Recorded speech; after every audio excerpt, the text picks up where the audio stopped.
Hello students, BA second year sociology first paper. हमारे chapter का नाम क्या है? दलित एंड बैकवर्ड क्लासेस, दलित एवं पिछड़े वर्ग। इसमें आपका टॉपिक है आज का पिछड़े वर्ग की अवधारणा। ओके, पिछड़े वर्ग की अवधारणा, कॉन्सेप्ट ऑफ बैकवर्ड क्लासेस। पहले हमने आपको बताया था दलितों के लिए सुझाव, suggestion for welfare of Dalits. इसमें क्या क्या सुझाव दिए थे आप दलितों के लिए? Protection from atrocities, spread education, and anti-caste politics, change of heart, accommodation arrangement, okay, and decentralizations of reservation. So this is the suggestion of welfare for Dalit, and today I will tell you about the concept of backward classes. Okay, let me know about the concept of backward classes. सामान्य शब्दों में कह सकते हैं कि सबर जातियों तथा अनुसूचित जातियों के बीच जो अन्य जातियां विकास के अवसरों से वंचित रहीं, उन्हीं को हम पिछड़े वर्ग, अन्य पिछड़े वर्ग, ओबीसी कहते हैं। ओके, सामान्य शब्दों में कहा जा सकता है कि सबर जातियों तथा अनुसूचित जातियों के बीच जो अन्य जातियां, मतलब सवर जाति और अनुसूचित जाति के बीच जो भी अन्य जाति होती है, जो भी अदर कास्ट होती है, विकास के अवसरों से जो वंचित रहे, ओके, जिनका पूरी तरह से डेवलपमेंट नहीं हो पाया, उन्हीं को हम क्या कहते हैं? पिछड़े वर्ग या फिर अन्य पिछड़े वर्ग, ओबीसी कहते हैं। ओके, अब है पिछड़े वर्गों से संबंधित आयोग। पिछड़े वर्गों से संबंधित आयोग, इसमें क्या है? देखिए, हिंदू जाति, हिंदू जाति व्यवस्था अंत्यज अथवा अछूत समझी जाने वाली जातियों के अतिरिक्त दूसरी निम्न जातियां भी समय समय पर अपनी दशा में सुधार करने और अपने अधिकारों की मांग करने के लिए अनेक आंदोलन करती रही हैं। इसके लिए ज्योतिराव फुले ने सन 1873 में सत्यशोधक समाज की स्थापना की। संविधान के अनुच्छेद में एक नई धारा 16(4) को जोड़कर यह कहा गया कि प्रत्येक राज्य को यह अधिकार होगा कि उसकी राय में राज्य के जिस पिछड़े वर्ग वहाँ की सेवाओं में प्रतिनिधित्व प्राप्त न हो, उसके पक्ष में नियुक्ति, मतलब उसके पक्ष में क्या दी जाएगी? नियुक्ति करी जाएगी।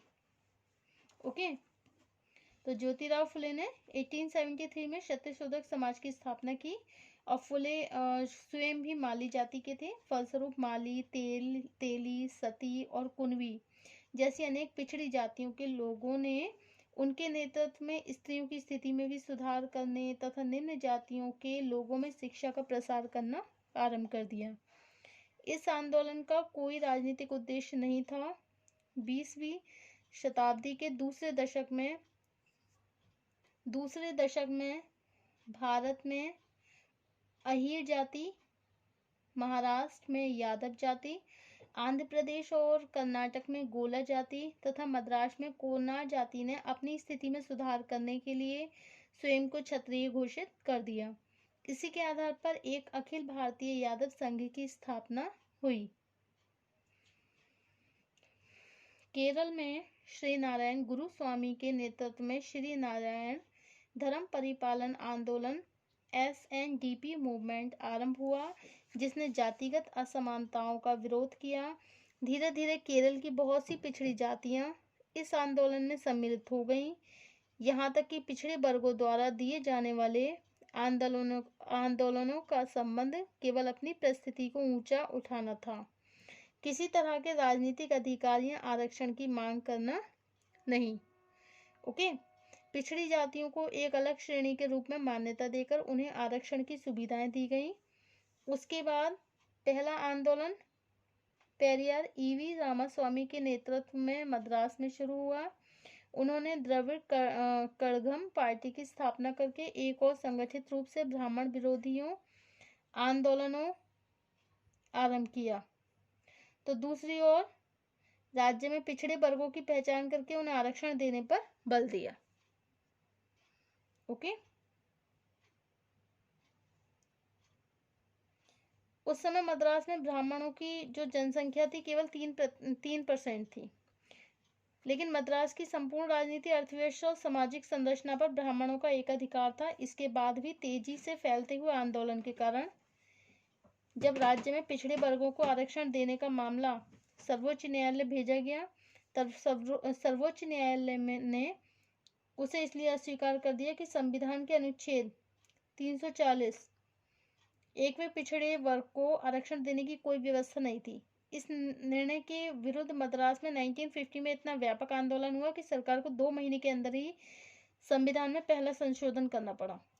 संविधान के अनुच्छेद 16 में एक नई धारा 16(4) को जोड़कर यह कहा गया कि प्रत्येक राज्य को यह अधिकार होगा कि उसकी राय में राज्य के जिस पिछड़े वर्ग को वहां की सेवाओं में समुचित प्रतिनिधित्व प्राप्त न हो, उसके पक्ष में नियुक्ति संबंधी आरक्षण का प्रावधान किया जा सकता है।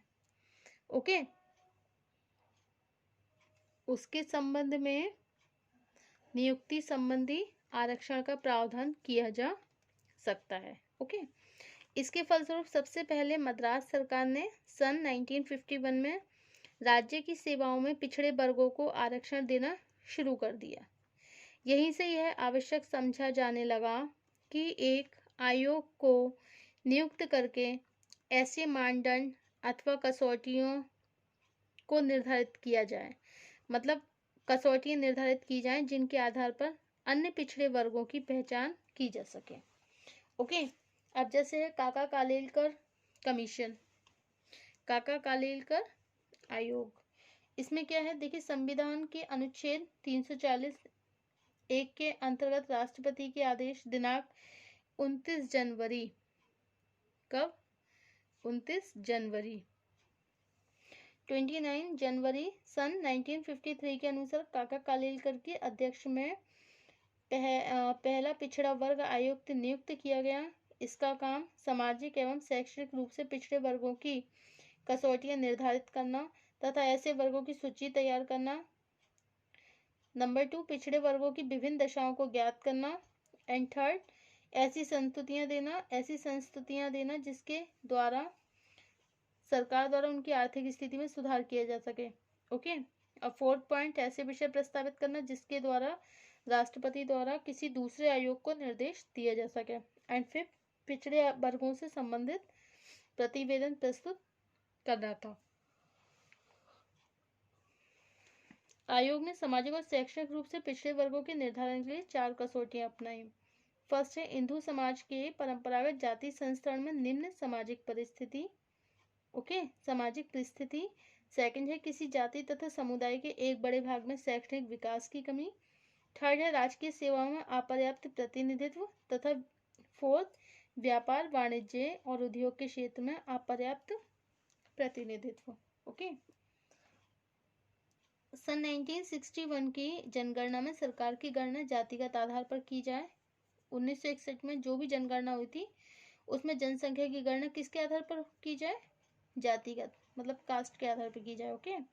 और सेकंड पॉइंट में क्या था कि सभी स्त्रियों को एक वर्ग मानते हुए उन्हें पिछड़ा वर्ग माना जाए।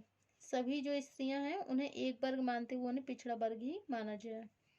एंड नेक्स्ट, सभी प्राविधिक और व्यावसायिक संस्थाओं में पिछड़े वर्गों के विद्यार्थियों के लिए 70% स्थान आरक्षित किए जाएं। नेक्स्ट है किसी वर्ग के सामाजिक पिछड़ेपन का मूल्यांकन हिंदू समाज के परंपरागत जाति संस्करण में उसकी निम्न स्थिति के आधार पर किया जाए। ओके।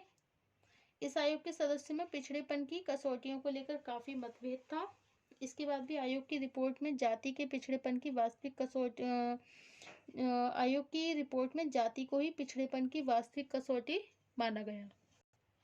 यह भी महसूस किया गया कि आयोग द्वारा अन्य पिछड़े वर्गों में हिंदुओं के अतिरिक्त दूसरे धर्मों से संबंधित निम्न जातियों को सम्मिलित न करना उचित नहीं है। इसके फलस्वरूप सरकार ने इस आयोग की रिपोर्ट को स्वीकार नहीं किया।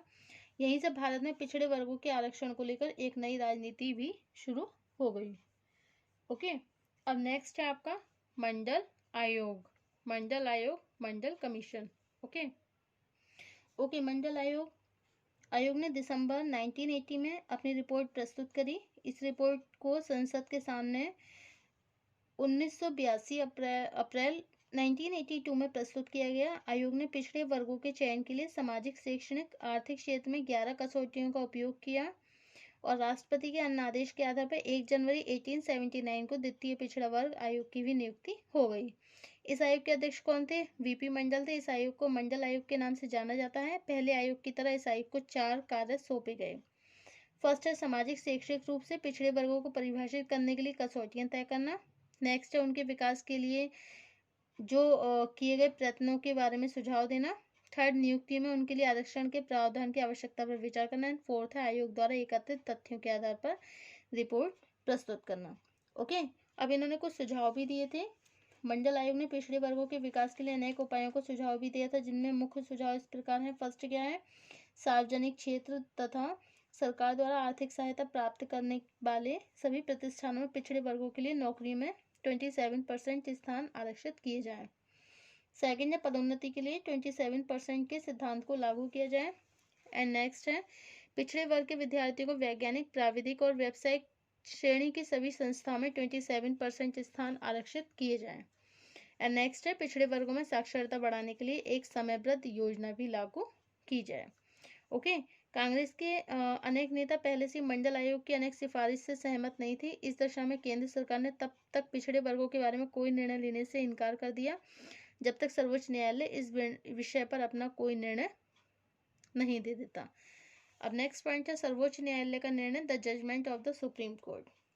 ओके, सर्वोच्च न्यायालय के फैसले के बाद केंद्र सरकार ने पिछड़े वर्गों में किन लोगों को संपन्न माना जाए, इसका निर्धारण करने के लिए मार्च 1993 को प्रशासक समिति की नियुक्ति करी और इस समिति की संस्तुतियों पर विचार करने के बाद केंद्र सरकार ने 8 सितंबर 1993 में पिछड़े वर्गों के लिए 27% आरक्षण देने की नीति को लागू कर दिया और विभिन्न राज्यों में भी पिछड़े वर्गों की सूची में संशोधन करके उन्हें आरक्षण देना शुरू कर दिया।